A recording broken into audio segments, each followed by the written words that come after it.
laporan audit saya ingat dah ramai dah orang dah ulas, dan dia ada dua sudut. Satu, kita terima kasih di sudut ruang pihak kerajaan mendedahkan benda tu, maksudnya audit dedah, dia beri peluang untuk audit dedah. Di situ ada maksud kita bergerak ke arah ketelusan. Tapi laporan itu menunjukkan banyak perkara-perkara yang serius tentang salah takbir pun salah urus harta negara.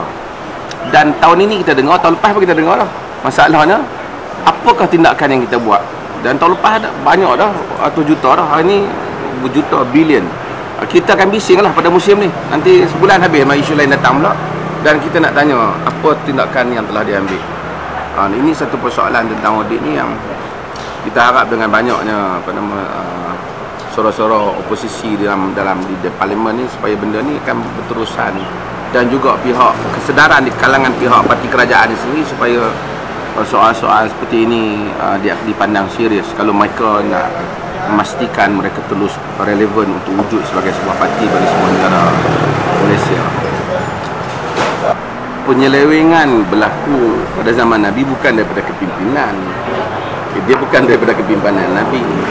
Ada dalam satu dua kes yang mana ada orang terima hadiah ke zaman Nabi umpamanya, tapi apa yang dibuat oleh Nabi atasi, tak benarkan dan tak beri lagi jawatan kepada tu. Kita masalah audit ni kita terima kasih, dia bagi dia bentangkan di parlimen benda tu, kita dah terima kasih sebab dia bagi tahu. Tapi masalah kita ialah tindakan. Kalau ini first year, tahun pertama tak apa, tahun lepas dah dengar dah, sebelum ni dah dengar dah. Lepas tu benda tu akan berulang lagi. Kita nak tahu yang tahun lepas punya tindakan apa, siapa yang dah diambil tindakan, dan kemudian dan apa langkah-langkah yang parlimen akan bincangkan, dan dia orang akan sebut itu ini mengecewakan, salah urus, tak kena. Tapi mesti ada orang yang salah, dan apa kesalahan tu, apa tindakan yang diambil supaya jadi pengajaran. Ini bukan sejuta, dua, bukan 10 juta, ratus juta, ada bilion. Macam isu security sekolah, ada 2 bilion lebih. Kedua, soal pemilihan PAS ni, pertama baguslah ada suasana demokrasi dan idea dalam PAS tu, tapi saya tidak lihat satu keperluan untuk dibangkitkan isu ni. PAS kalau bangkitkan isu ulama dan profesional, saya rasa dia telah kembali 20 tahun kebalik ke belakang. Ini isu yang tak perlu dibangkitkan. Di dalam kepimpinan, kita tak perlu tanya berserban ataupun berjubah ataupun ulama. Kepimpinan soal kuwah dan amanah, soal kemampuan dan soal amanah. Bila ada kemampuan untuk mengurus dan bila ada amanah untuk mentadbir, maka dia layak untuk menjadi pemimpin. Dan bila kita duk tanya tentang latar pendidikan dia, latar belakang dia, artinya kita telah terkeluar sedikit daripada asas yang sepatutnya bagi kepimpinan atau leadership di dalam Islam. Soal kalau ada perkara yang membabitkan soal hukum dan semuanya, saya fikir PAS dah ada Majlis Syura Ulama yang akan boleh memandu hal itu. Tetapi PAS patut mencubalah supaya mix sekurang-kurangnya ada pencampuran antara ulama dengan profesional ni lebih serius dalam PAS, supaya PAS boleh langkah beberapa benda ke hadapan. Untuk kepimpinan ulama, pada PAS sudah kepimpinan ulama hakikatnya dengan adanya Majlis Syura tu, tapi untuk ramai ustaz-ustaz di dalam Dewan Harian dan seumpamanya, PAS dah cuba lama. PAS bagi satu percubaan lain sikit supaya ada, tengok negeri-negeri yang lebih berjaya seperti Turki dan seumpamanya. Kita cuba. Politik adalah soal strategi, percubaan, soal ketangkasan. Dalam politik, perkara yang paling penting ialah bukan soal latar belakang pendidikan, ialah soal ketangkasan berpolitik. Ramai ustaz, dia baguslah di sudut dia semayang semua, tapi dia tidak tangkas. Politik perlukan tangkas. Kita perlukan orang tangkas. Tangkas menangani isu, tangkas membaca isu, dan tangkas bertindak dalam menghadapi suasana-suasana yang ada. Kalau ada ketangkasan dalam politik, kita akan tengok politik berkembang dan parti akan segar. Dan leadership itu soal ketangkasan dalam politik. Ya, bukan soal ustaz tak ustaz. Dan saya rasa membangkitkan isu, sebenarnya kita guna istilah ulama lah, tapi ustaz nak jadi pemimpin, saya ingat PAS kembali ke belakang. PAS kembali ke belakang, tidak ke depan. Pada pandangan saya, tak patut dibangkitkan.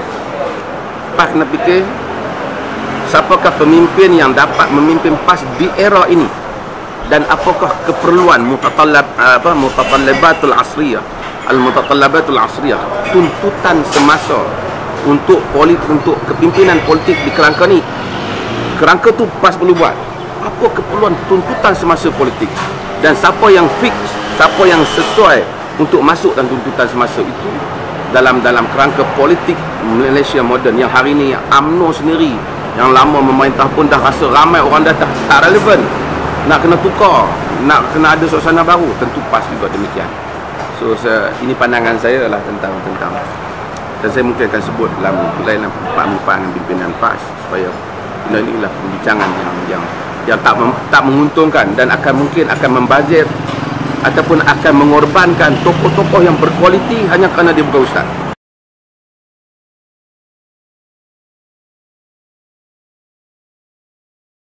Tapi saya tengok definisi Tok Guru, siapa saja yang tu lama ke lampas ni. Saya ingat, saya tak setuju lah kalau tanya saya. Kerana kenapa nak mesti ulama? Soalan dia. Kalau kita takut menyeleweng dengan dasar Islam, tu Majlis Syura ada. Majlis Syura lah kawan. Kalau kata menyeleweng dengan dasar Islam, Majlis Syura akan tegur, kata jangan. Kan dasar-dasar penting ataupun keputusan-keputusan penting akan diputuskan melalui Majlis Syura PAS. Majlis Syura tu kawan. Tapi sampai presiden saya ingat dia akan jawab soalan. Dia akan challenge Perdana Menteri. Dia akan naik satu pentas dengan tokoh-tokoh pembangkang yang lain. Dia akan pergi ke pentas internasional. Dia akan, kalau tanya Perdana Menteri Malaysia bercakap, dia boleh bangun bercakap dengan kualiti yang lebih daripada Perdana Menteri. Saya ingat itu yang perlu. Dan sebahagian, saya ingat ulama-ulama dalam negara kita ni ada kelebihannya, tapi saya ingat nak sampai ke taraf tu mungkin sebahagian ramai yang tak capai lagi.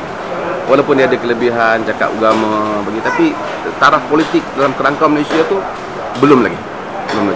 So kita bagi peluang sikit kepada yang mana profesional, ada pengetahuan Islam, ada apa, bagi peluang. Kalau ada ulama yang memang macam tu, okey. Kalau ada ulama yang memang bagus, standard dia international standard, kita bagilah lebih dia alu-alukan lah kan. Macam fuqaha kata lah, kalau semua ciri lebih, ada keturunan pula Quraisy, lebih bagus lah kan. Macam tu lah kan. Kalau ada kelebihan tu dan dia pula ulama, tentu lebih baik lah, meyakinkan, menekankan fiqh kepercayaan masyarakat kepada kepimpinan.